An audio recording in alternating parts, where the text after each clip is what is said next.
आदाब, नमस्कार। मैं वसीम अख्तर और आप देख रहे हैं द लीडर हिंदी। यूपी के जिला बरेली में आज कई चौंकाने और हिला देने वाली वारदात हुई है। किला में एक बेहद शातिराना मामला सामने आया है। करोड़ों के फर्जीवाड़े का राज फाश हुआ है। इसमें फैजी उर्फ फरदान हाशमी का नाम सामने आया है, जिसने कागजों में सीमेंट सरिया के बांध सड़कों पर दौड़ाकर 59 लाख से ज्यादा सरकार को क्लेम के जरिए नुकसान पहुंचा दिया। फिलहाल फैजी तो फरार है, लेकिन सद्दाम और मोहम्मद समद को क्राइम ब्रांच ने गिरफ्तार कर लिया है। इफ्तार से पहले बाल्टी में डूबकर मासूम यासिर की मौत हो गई। ईरान इसराइल जंग को लेकर एक कमेंट पर सलीम अंसारी पर FIR हो गई है। 10,000 की रिश्वत में तहसील सदर का लेखपाल रोजगार दफ्तर से गिरफ्तार हुआ है। होली के दिन गर्दन पर वार करके रात के अंधेरे में फरार होने वाला युवक भी पुलिस के हाथ आ गया है। छत पर पति की लाश मिलने से हंगामा खड़ा हुआ। पत्नी हार्ट अटैक तो युवक की मां ने बहू पर कत्ल का इल्जाम लगा दिया। रात में ATM तोड़ रहा है एक चोर भी पुलिस के हत्थे चढ़ गया है। खबरें और भी हैं, आइए सभी से रूबरू कराते हैं। किला इलाके में करोड़ों के फर्जीवाड़े का राज फाश। एक बेहद चौंकाने वाला मामला किला थाने के इलाके मोहल्ला गड़ैया से सामने आया है। फैजी उर्फ फरदान हाशमी पर बड़ा कारनामा अंजाम देने का आरोप है। FS ट्रेडर फर्म चलाने वाले फरदान हाशमी ने फर्जी और बोगस कंपनी बनाकर और कारोबारियों से मिलकर बड़ा षड्यंत्र रचा। कूट रचित GST 1 और GST 2 तैयार करके ITC क्लेम किया। धोखाधड़ी से रिफंड भी हासिल कर लिया। इस तरह सरकार को 59,17,093 रुपए के राजस्व का नुकसान पहुंचाया। राज्य कर विभाग ने जांच के बाद उसके खिलाफ मुकदमा दर्ज करा दिया। इसकी जांच अपराध शाखा में गठित SI team inspector Sanjay Kumar धीर ने की। तब फरदान हाशमी के साथ सद्दाम हुसैन पुत्र बाबू मियां निवासी 140 जखीरा और मोहम्मद समद उर्फ शाहरुख पुत्र मोहम्मद आसिफ उर्फ गुड्डू निवासी खन्नू मोहल्ला नई मस्जिद के साथ एक और नाम भी सामने आया। तफ्तीश में साफ हुआ कि जिस फर्म को निर्माण संबंधी सामग्री सीमेंट सरिया वगैरह के कारोबार से जुड़ा दिखाया जा रहा था, उसका दफ्तर खोजे नहीं मिला। फर्म का पता फैजी के घर का था, जो इतनी संकरी गली में है कि वहाँ रिक्शा भी नहीं जा सकता। वहाँ से कागजों में ट्रक गुजारे जा रहे थे। ये और इस जैसी तमाम बातें संज्ञान में आने के बाद क्राइम ब्रांच ने सद्दाम और मोहम्मद समद को गिरफ्तार कर लिया। किला पुलिस ने दोनों का चालान कर दिया है। फैजी को गिरफ्तार करने के लिए जाल बिछाया गया है। मोबाइल की पड़ताल में कुछ सबूत भी मिले हैं, जैसे वॉइस कॉल रिकॉर्डिंग, चैट वगैरह। इफ्तार से पहले बाल्टी में डूबकर बेटे की मौत। थानाशाही के गांव ठिरिया कल्याणपुर से एक सुनकर हिला देने वाला हादसा सामने आया है। शाम के वक्त जब इंतजार अहमद का परिवार इफ्तार की तैयारियों में लगा था, रोजा खोलने से ठीक पहले आंगन में खेल रहा उनका 15 महीने का बेटा यासिर बाथरूम तक पहुंच गया। वहां किसी तरह वो बाल्टी भरी पानी पर चढ़ा और उसमें गिर गया। जब वो आंगन में नजर नहीं आया तो घर वाले उसे इधर उधर तलाशते रहे। गाँव में भी लोगों से पूछ लिया। खोजते हुए जब बाथरूम में गए तो बच्चे की बाल्टी भरे पानी में मौत हो चुकी थी। अंदाजा लगा सकते हैं घर वालों पर क्या गुजरी होगी। उसके घर से जब रोने की आवाजें बाहर गईं तो पड़ोसी भी दहल गए। पूरा गांव हादसे पर अफसोस जता रहा है। उसकी मां फरीन का तो हाल ही बेहाल है। लोग सब्र दिला रहे हैं, लेकिन आंसू और आहें थम नहीं रहीं। गम से भरे इस माहौल में यासिर को सुपुर्द खाक कर दिया गया। द लीडर हिंदी की हमें देखने वालों से गुजारिश है कि बच्चों को लेकर बेहद सजग रहें। घर में छोटे बच्चे हैं तो बाथरूम में पानी या टब को भरकर नहीं रखें। बेहतर होगा कि इस्तेमाल के बाद बाथरूम को बंद ही रखें। बैगुल में डूबे चौथे किशोर का दूसरे दिन मिला शव। थाना फतेहगंज पश्चिमी के गांव पनवड़िया में बैगुल नदी में गुजरे दिन दर्दनाक हादसा हुआ था। नहाते वक्त 4 किशोर डूब गए थे। 3 को तो ग्रामीणों ने फौरन हरकत में आते हुए बचा लिया, लेकिन चौथे किशोर को गोताखोर भी नहीं तलाश कर सके। तब SDRF टीम को बुलाकर सर्च कराई गई। करीब 2 किलोमीटर दूर प्रवीण पुत्र नन्हे निवासी रायपुरा जागीर का शव मिल गया। नन्हे लाल के साथ उनकी पत्नी उषा देवी बेटे का शव देखने के बाद बिलख उठी। पुलिस ने शव को पोस्टमार्टम के लिए भेज दिया है। प्रवीण नन्हे लाल के 5 बच्चों में सबसे छोटा था। ईरान इसराइल जंग में टिप्पणी, सलीम पर FIR। अमेरिका की अगुवाई में इसराइल की ईरान से जंग के दरमियान सलीम अंसारी नाम के युवक ने टिप्पणी कर दी। रील बनाकर इंस्टाग्राम पर पोस्ट की। 12 सेकंड की रील में वो हिंदुस्तान में बैठे लोगों को चिल्लाने की बात कहते हुए कमेंट कर रहा है। इस पर हिंदू संगठनों के पदाधिकारियों की तरफ से एतराज़ आया। कहा कि इससे समुदाय विशेष की भावनाएं भड़काने की कोशिश की गई है। एक्स के जरिए पुलिस से शिकायत हुई और उसके बाद सलीम अंसारी पर रिपोर्ट लिख ली गई है। FIR इज्जतनगर थाने में सब इंस्पेक्टर मोहित कुमार की तरफ से दर्ज हुई है। सलीम अंसारी के बारे में जानकारी मिली है कि वो धौरेरा माफी का रहने वाला है। पुलिस उसे तलाश कर रही है। इंडस्ट्रियल टाउनशिप की जमीन खरीद को हरी झंडी। डीएम अविनाश सिंह की अध्यक्षता में एक अहम मीटिंग कलेक्ट्रेट सभागार में हुई, जिसमें इंडस्ट्रियल टाउनशिप के लिए जमीन खरीदने के प्रस्ताव पर विचार हुआ। कर निर्धारण समिति की बैठक में बीडीए उपाध्यक्ष सचिव, एडीएम वित्त एवं राजस्व, विशेष भूमि अध्याप्ति अधिकारी, एक्सीएन लोक निर्माण विभाग, विशेष कार्य अधिकारी, सब रजिस्ट्रार सेकंड, सब रजिस्ट्रार मीरगंज मौजूद रहे। शासनादेश के क्रम में किसानों से आपसी सहमति के जरिए 4 गुना रेट पर ग्राम भिटौरा नौगवा और फतेहगंज पश्चिमी, चिटौली रायपुरा जागीर और रसूला चौधरी में 126.3043 हेक्टेयर जमीन खरीदने को अनुमोदन प्रदान कर दिया गया। डीएम ने निर्देश दिए कि सभी औपचारिकताएं पूरी कर जमीन खरीदने की प्रक्रिया को जल्द शुरू किया जाए, जिससे कि टाउनशिप को टाइम रहते विकसित कर लिया जाए और रोजगार के नए मौके मुहैया हों। लेखपाल को चाहिए थे 10,000, रंगे रिश्वत में हाथ। भ्रष्टाचार निवारण संगठन की टीम ने बड़ी कार्रवाई करते हुए तहसील सदर के लेखपाल महेश कुमार को 10,000 की रिश्वत लेते वक्त रंगे हाथों गिरफ्तार कर लिया। वो ये रिश्वत तहसील सदर के सामने रोजगार दफ्तर के मेन गेट में बनी लॉबी के बाईं ओर ले रहा था। उसने ये रिश्वत हैसियत प्रमाण पत्र पर रिपोर्ट लगाने के नाम पर मांगी थी।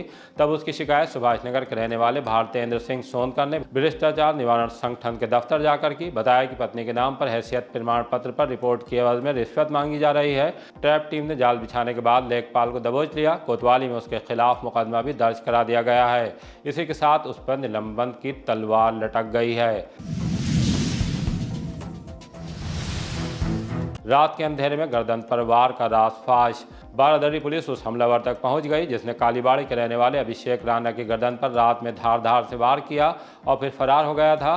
साहू गोपीनाथ कॉलेज के पास इस वारदात से खलबली मच गई थी। गंभीर रूप से घायल अभिषेक राणा को पहले जिला अस्पताल और हालत सीरियस होने पर सिद्धिविनायक हॉस्पिटल ले जाया गया था। वहां उसकी गर्दन का घंटों ऑपरेशन चला। वारदात के 4 दिन बाद उसकी हालत में सुधार हुआ है। होश में आने के बावजूद वो नहीं बता सका कि उस पर चाकू से किसने वार किया था। तब पुलिस मौका वारदात के आसपास सीसीटीवी फुटेज देख रही थी। आखिरकार पुलिस हमलावर तक पहुंच गई। बारादरी इंस्पेक्टर धनंजय पांडे ने बताया कि उसका नाम अमन पुत्र बबलू निवासी आदमनगर चौराहा सिगलापुर है। होली वाले दिन वारदात इसलिए हुई क्योंकि अमन ने शराब पी रखी थी।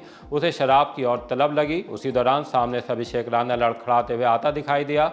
अमन को लगा कि वो शराब के पैसे दे देगा। अभिषेक ने मना कर दिया। तब गुस्से में अमन ने पेपर कटर से गले पर वार कर दिया और वो वहां से भाग गया। खैर थोड़ा वक्त तो जरूर लगा, लेकिन पुलिस इस हमलावर तक पहुंच गई।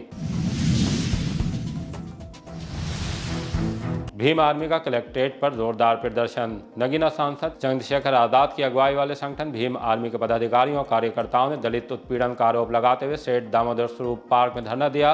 बाद में कलेक्ट्रेट जाकर प्रदर्शन भी किया। इस दौरान पुलिस फोर्स अलर्ट रहा।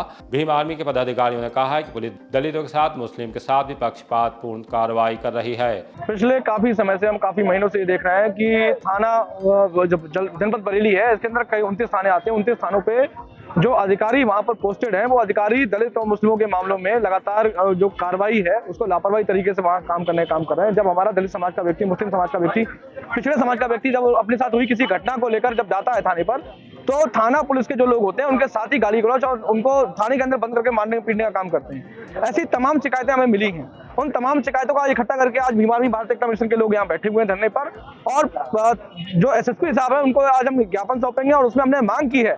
उन तमाम मामलों का हमने ब्यौरा देकर रखा हुआ है, उनके प्रार्थना पत्र भी देकर रखे हुए हैं जिनमें कार्रवाई नहीं हुई है पुलिस द्वारा। अभी मैं आपको बता दूं, अभी भोजीपुरा में अभी 48 घंटे पहले एक मामला हुआ था। उसमें एक दलित समाज की युवती थी, उसको तेजाब पिला के मार दिया गया। अभी तक उसमें कोई गिरफ्तारी नहीं हुई है। अभी धरना स्थल पर लोग आ रहे थे, उनको भी पुलिस के द्वारा रोक लिया गया। तो ये तानाशाही जो बरेली के अंदर चल रही है, इस तानाशाही के खिलाफ आज भीम आर्मी भारत एकता मिशन के लोग आज दामोदर पार्क में धरने पर बैठे हुए। आज सांकेतिक धरना हम कर रहे हैं, संवैधानिक तरीके से हम धरना कर रहे हैं। मेरी चेतावनी है, अगर आप हमारी बात को नहीं सुनेंगे तो भीम आर्मी एक बड़ा आंदोलन बरेली के अंदर करेगी और बरेली को बंद करने का काम करेगी, क्योंकि अब ये बर्दाश्त होने वाला नहीं है। अगर मैं देख रहा हूं कि जिन थानों पे, खासकर उन थानों पे ज्यादा है जहां पर उच्च जाति के जो थाना प्रभारी पोस्टेड है, वहां पर ये ज्यादा है कि वहां जो थाना प्रभारी है वो दलित समाज के लोगों को भगाने का काम करते हैं। वहां पर अगर वो कोई शिकायत लेकर जाते हैं तो उनको थाने बंद करके उनको पीटने का काम करते हैं। पर अब ये बर्दाश्त नहीं करेंगे, क्योंकि देश संविधान चलता है और संविधान ने हमें सबको बराबरी का अधिकार दिया हुआ, अपनी शिकायत करने का अधिकार भी हमें दिया हुआ है। इसीलिए आज हम धरना स्थल पर बैठे हुए हैं। हम अभी एसएसपी साहब को ज्ञापन देंगे और ज्ञापन देकर अपनी हम मांगे रखेंगे। छत से धक्का देकर युवती की हत्या का इल्जाम। थाना सुभाष नगर इलाके में एक युवती की संदिग्ध परिस्थितियों में मौत हो गई। परिजनों का इल्जाम है कि उसे पति ने छत से धक्का दिया है। मणिनाथ की बंसी नगला निवासी नेहा ठाकुर ने पोस्टमार्टम हाउस पर बताया कि उनकी 18 साल की बेटी मुस्कान की शादी करीब 3 साल पहले बुधौली भरीतपुर निवासी मुन्नालाल के साथ हुई थी। शादी के कुछ वक्त बाद से ही दहेज को लेकर बेटी के साथ मारपीट और प्रताड़ना की जाती थी।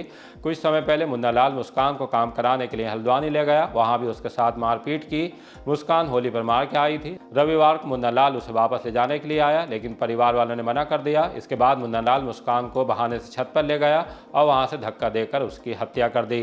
पुलिस इस मामले की जांच कर रही है। नीलम ठाकुर, मेरी बेटी आई थी मेरे घर पे, वो घर पे आई थी और जो आया नहीं था, तो उसने इसे बुलाया था, खुद से बुलाया था मेरी बेटी ने, तो इसने हाथापाई करी, छत पे ले गया और धक्का दे दिया। बेटी कब आई थी आपकी? परसों। कहाँ से आई थी? इसी के पास से आई थी, हल्द्वानी से। वो नहीं, तेरा पूरा परिवार मारता है, मैं जाऊंगी नहीं। वो जाने को तैयार नहीं थी, ये जबरदस्ती कर रहा था, तो उसे छत पे ले गया, बेला फुसला के धक्का दे दिया उसे। मौत हो गई तुरंत ही, हाल ही हाल। कितनी उम्र रही होगी बेटी? 18 साल। शादी कब हुई? 3 साल पहले। कहाँ पर इनका ससुराल है? फरीदपुर बुधौली, थाना भोसा।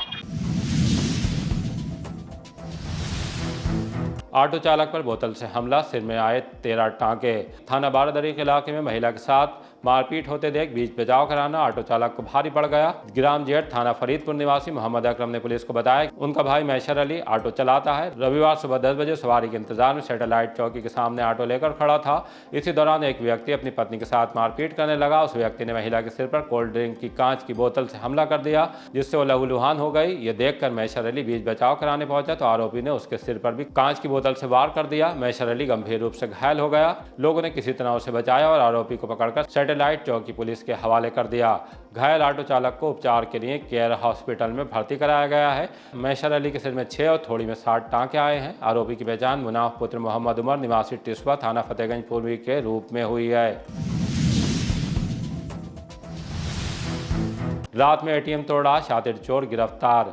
रात चीता मोबाइल पर तैनात पुलिसकर्मी इलाके में शांति व्यवस्था के लिए गश्त कर रहे थे। इसी दौरान पुलिस टीम मिशन हॉस्पिटल के गेट पर लगे बैंक ऑफ बड़ौदा के एटीएम के पास पहुंची तो देखा कि एक युवक एटीएम मशीन के साथ छेड़छाड़ कर रहा है। पुलिस ने मौके पर ही उसे पकड़ लिया। पूछताछ में उसकी पहचान शफीक पुत्र रशीद निवासी बस्तापुर थाना अतरौली जिला हरदोई के रूप में हुई, जिसकी उम्र करीब 26 साल बताई जा रही है। इसके बाद पुलिस ने एटीएम में लगे सीसीटीवी कैमरों की फुटेज चेक की, जिसमें आरोपी एटीएम के अलार्म को तोड़ने और मशीन को नुकसान पहुंचाकर चोरी की कोशिश करते हुए देखा गया। बैंक कर्मियों की तहरीर के आधार पर थाना कोतवाली में उसके खिलाफ मुकदमा दर्ज कर लिया गया है। पूछताछ में आरोपी ने बताया कि बाकरगंज स्थित कूड़ा प्लांट पर काम करता है। पैसों की जरूरत के कारण उसने एटीएम तोड़कर चोरी करने की कोशिश की थी। पुलिस के मुताबिक आरोपी के खिलाफ पहले भी लखनऊ में एक आपराधिक मामला दर्ज है। उसे पकड़ने वाली टीम में सब इंस्पेक्टर विक्रांत तोमर और हेड कांस्टेबल भागेश कुमार शामिल रहे। कलेक्ट्रेट के सामने बाइक रोकने से तनातनी। कचहरी रोड पर ट्रैफिक पुलिस की सख्ती से वकील खफा हो गए, तब जबकि कलेक्ट्रेट गेट के सामने तैनात ट्रैफिक पुलिस कर्मियों ने वकीलों के 2 पहिया वाहनों को निकलने से रोक दिया, ये कहकर कि वन वे व्यवस्था है, घूम कर जाएं। इसके बाद कहासुनी होने लगी, हंगामा होने लगा, वकीलों की भीड़ इकट्ठा हो गई। वो जिद करने लगे कि अपने चैम्बर तक घूम कर नहीं जाएंगे। हंगामा शांत करने के लिए ट्रैफिक पुलिस कर्मियों ने बैरियर हटा दिए। छत पर मिली युवक की लाश, मां बोली ये कत्ल।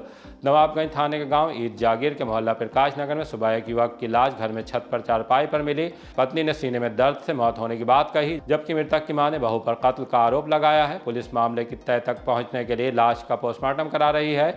मृतक का नाम वीरपाल पुत्र नन्हेलाल है। वो रविवार रात अपनी पत्नी प्रभा के साथ घर की छत पर सोने के लिए चले गए, जबकि नन्हेलाल और उनकी पत्नी कमला देवी घर के बाहर सो रहे थे। सोमवार भोर में प्रभा ने परिजनों को बताया कि वीरपाल के सीने में तेज दर्द हो रहा है। जब उसके माता पिता छत पर पहुंचे तो वीरपाल चारपाई पर मृत अवस्था में पड़ा था। ये देखकर खलबली मच गई। आसपास के लोग भी मौके पर जुट गए। वीरपाल की मां कमला देवी का इल्जाम है कि बहू प्रभा ने बेटे को कत्ल किया है। वीरपाल की शादी करीब 12 साल पहले पड़ोसी गांव मोहनिया निवासी प्रभा से हुई थी। दोनों सामान्य रूप से रहते थे, लेकिन उनके कोई संतान नहीं है। पुलिस मामले की तहकीकात कर रही है। इसी तरह की ताज़ा अपडेट जानने के लिए देखते रहिए द लीडर हिंदी। विदा लेने से पहले हमारी आपसे गुजारिश है कि हमारी रिपोर्टिंग पसंद आ रही है तो खबरों को शेयर कीजिए और हमारे चैनल को सब्सक्राइब करके हमारा हौसला ज़रूर बढ़ाइए।